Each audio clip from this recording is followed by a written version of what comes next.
Uma jovem órfã pertencente a um povo exilado e perseguido, escondendo a sua verdadeira identidade para sobreviver. Do outro lado, o império mais poderoso do mundo antigo, governado por um rei imprevisível e cercado por uma conspiração terrível para riscar o povo judeu do mapa da terra. O que parecia ser apenas um concurso de beleza para escolher a nova rainha da Pérsia era, na verdade, uma peça cirúrgica em um tabuleiro espiritual silencioso. O nome dela era Hadassah, mas o mundo a conhece como Esther. Uma mulher que precisou arriscar a própria cabeça, quebrar leis invioláveis e levantar contra o homem mais perigoso do império por amor ao seu povo. Se fosse você, porventura uma nação precisasse de uma atitude sua, como você agiria? Hoje, na Bíblia Sagrada, você vai descobrir os segredos ocultos do livro de Esther, a única história onde o nome de Deus não é mencionado nenhuma vez, mas onde a sua assinatura está impressa em cada detalhe, mostrando que não precisa colocar o nome de Deus, apenas simplesmente a fé nele. E se você é novo por aqui, já aproveita para se inscrever, deixa o seu joinha para fazer a nossa comunidade e o nosso canal crescer e comenta aqui embaixo, você já teve que ter coragem para fazer o que era certo mesmo com medo? Deixe seu comentário e vem comigo. Para você entender melhor a grandeza de Esther, precisamos viajar no tempo até a cidadela de Suzã, a capital do Império Persa. Nós estamos falando do reinado de Xerxes I, chamado na Bíblia do rei Assuero. Ele governava uma superpotência que se estendia da Índia até a Etiópia, dividida em 127 províncias. Era um mundo de luxo extremo, banquetes que se duravam meses e um poder absoluto. O que um rei decretava, ninguém podia revogar. Mas a história começa com um escândalo político, durante uma festa regada a muito vinho. O rei Assuero ordena que a rainha Vashti compareça para exibir sua beleza aos convidados. Vashti se recusa a ser humilhada dessa forma. Furioso, o rei a destituiu do trono. Para encontrar uma nova rainha, o império organiza uma espécie de concurso de beleza nacional. As jovens mais belas de todas as províncias são levadas para o palácio e passam por um ano inteiro de tratamento de beleza e preparação. Entre elas estava Esther, uma jovem judia órfã de pai e mãe, que havia sido criada por seu primo mais velho, um homem íntegro chamado Mardoqueu. Mardoqueu dá um conselho vital para Esther. Não revela a ninguém a sua nacionalidade, nem quem é o seu povo. Esther obedece. Ela tinha graça, elegância e uma beleza que cativava a todos. Quando ela se apresentava diante de Assuero, o rei se apaixona imediatamente e coloca a coroa real na cabeça de Esther. Ela agora era a rainha da Pérsia. Mas quando Esther brilhava no palácio, uma sombra terrível crescia nos corredores do poder. O rei Assuero promove um homem chamado Hamã ao encargo de primeiro-ministro, a posição mais alta logo abaixo do rei. Todos na corte eram obrigados a se prostrar e prestar honra a Hamã quando ele passava. Todos, menos o homem Mardoqueu, o primo de Esther, que ficava sentado à porta do palácio. Como um judeu fiel, Mardoqueu só se prostrava diante do Deus vivo. Quando Hamã percebe o desprezo de Mardoqueu, o seu orgulho se transforma em um ódio mortal. Mas Hamã achou que punir apenas Mardoqueu era pouco. Ele decide destruir de uma única vez todos os judeus que viviam espalhados por todo o vasto império persa. Usado de manipulação, Hamã vai até o rei e diz: existe certo povo espalhado pelas províncias, cujas leis são diferentes de todos os outros povos, e eles não cumprem as leis do rei. Não convém tolerá-los. Hamã oferece uma fortuna em prata para o tesouro real e convence o rei a assinar um decreto. O plano estava traçado. Em um dia específico, todos os judeus, homens, mulheres, velhos, crianças, deveriam ser executados e seus bens saqueados. O decreto foi selado com o anel do rei e enviado a todas as províncias. O desespero tomou conta do povo.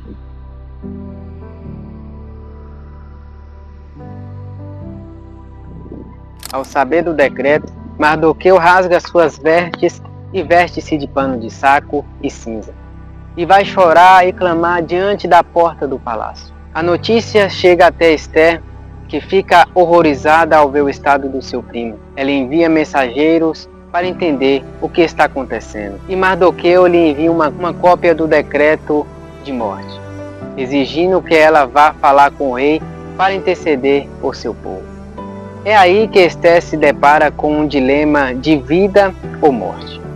Ela manda dizer a Mardoqueu: existe uma lei na Pérsia. Qualquer pessoa, homem ou mulher, que entrar no palácio interno do rei sem ser chamada, tem uma sentença automática à morte. A exceção é se o rei estender o seu cedro de ouro para poupar a vida dessa pessoa. E eu não sou chamada pelo rei há 30 dias. A resposta de Mardoqueu a Ester é uma das maiores lições de soberania e propósito de toda a Bíblia. Ele diz: não aches que por estares no palácio real, escaparás só tu entre todos os judeus. Porque se de todo te calares nesse tempo, socorro e livramento de outra parte se levantará para os judeus. Mas tu e a casa de teu pai perecereis. E quem sabe se para tal tempo, como foste para hoje elevada a rainha? Mardoqueu estava dizendo: Deus vai salvar o seu povo com ou sem você. Mas se você calar por medo, você perderá a sua herança e o seu propósito. Ester entende o recado, ela toma uma decisão madura e espiritual. Ela pede que todos os judeus de Suzã jejuem por ela durante 3 dias e 3 noites. E declara: eu também jejuarei, e assim irei com o rei, ainda que seja contra a lei, e se perecer, pereci.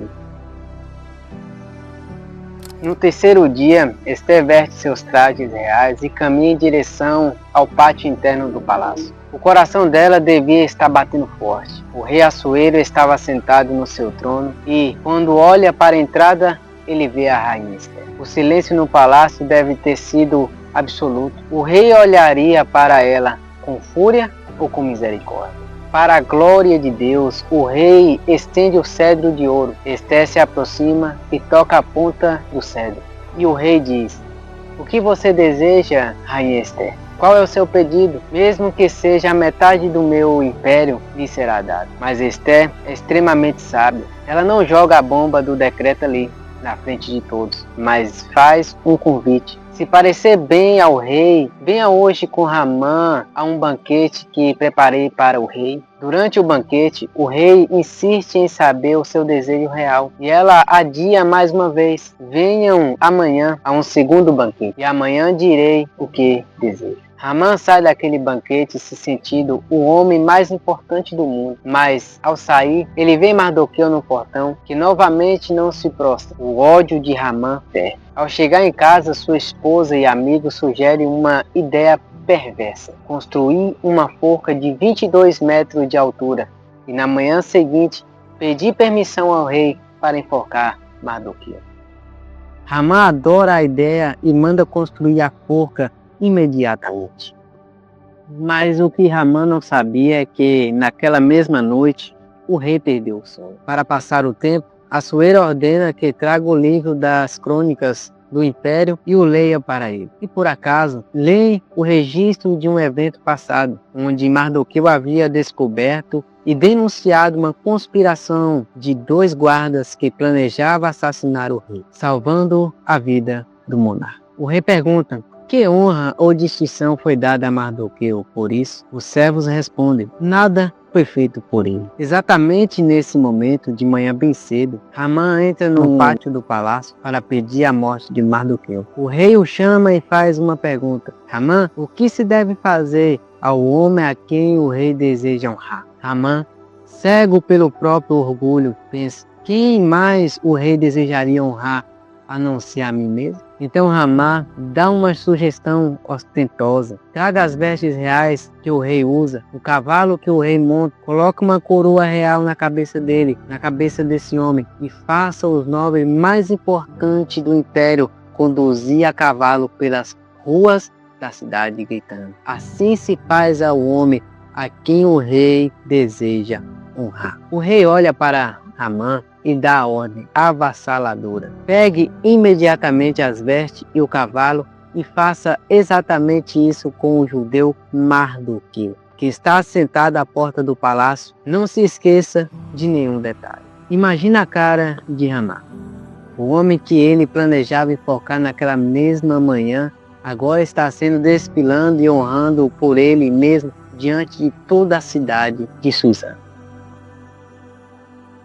Humilhado, Ramã corre chorando para casa, mas nem dá tempo de se recuperar. Os guardas do rei chegam para levá-lo correndo ao segundo banquete da rainha Ester. No banquete, o rei Assuero, já impaciente, pergunta pela terceira vez: qual é o seu pedido, minha rainha Ester? E aqui que Ester decide revelar toda a verdade. Ela olha nos olhos do rei e diz: se achei graça aos teus olhos, ó rei, e se bem parecer ao rei, conceda-se-me a minha vida com o meu pedido, e o meu povo com a minha petição, porque fomos vendidos, e eu e o meu povo, para sermos destruídos e mortos e aniquilados. O rei fica furioso e se levanta gritando: quem é esse homem? Onde está o homem que teve a audácia de fazer uma coisa dessa? Ester aponta o dedo e declara com firmeza: o adversário inimigo é este mau Ramá. Ramã entra em pânico, percebendo que a sua casa caiu. O rei, no acesso de fúria, sai para o jardim.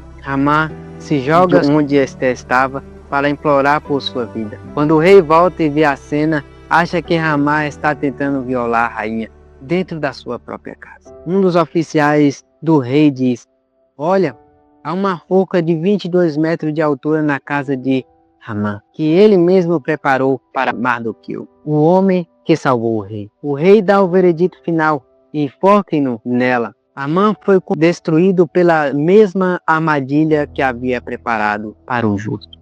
Mas o problema ainda não estava totalmente resolvido. O decreto original de morte contra os judeus ainda estava valendo e as leis persas não podia revogar. Mardoqueu assume o lugar de primeiro-ministro no lugar de Ramá e recebe o anel do rei, e juntos a Ester, Mardoqueu encontra uma saída legal e sábia. Eles escrevem um novo decreto assinado pelo rei, concedendo aos judeus de todas as províncias o direito legal de se reunirem, se armarem e se defenderem contra qualquer um que tentasse atacá-los no dia marcado. Quando o dia finalmente chegou, em vez de um massacre de judeus, o que se viu foi uma vitória avassaladora do povo de Deus contra os seus inimigos. O medo deu lugar à coragem e o choro se transformou em festa. Para celebrar esse livramento extraordinário, foi instituída a festa de Purim, que o judeu celebra alegremente até os dias de hoje. Mardoqueu se tornou o segundo homem mais poderoso do império, trabalhando pelo bem do seu povo e pela paz de toda a sua linhagem. A maravilhosa história da rainha Ester nos deixa uma mensagem atemporal. Deus não precisa fazer milagres barulhentos para mostrar que está agindo. Ele trabalha no silêncio, organizando os posicionamentos, movendo as pessoas certas e mudando corações no momento exato. Ester teve o privilégio de ser usada porque venceu o medo e entendeu que a sua posição de privilégio não era para o seu orgulho, mas para servir a um propósito eterno. Lembre-se disso. Você não está onde está por acaso. Se você está enfrentando uma situação difícil ou injusta, Deus pode estar te preparando exatamente para um tempo como este. Seja corajoso, faça a sua parte e confie nos bastidores do Criador. E você? O que a coragem da rainha Ester desperta na sua vida hoje? Deixe o seu comentário aqui embaixo. Eu quero muito ler a sua opinião. Quero lembrar, confira lá o vídeo sobre a história de Jó. O link vai estar aqui na descrição. Deus abençoe a tua vida e até o próximo vídeo.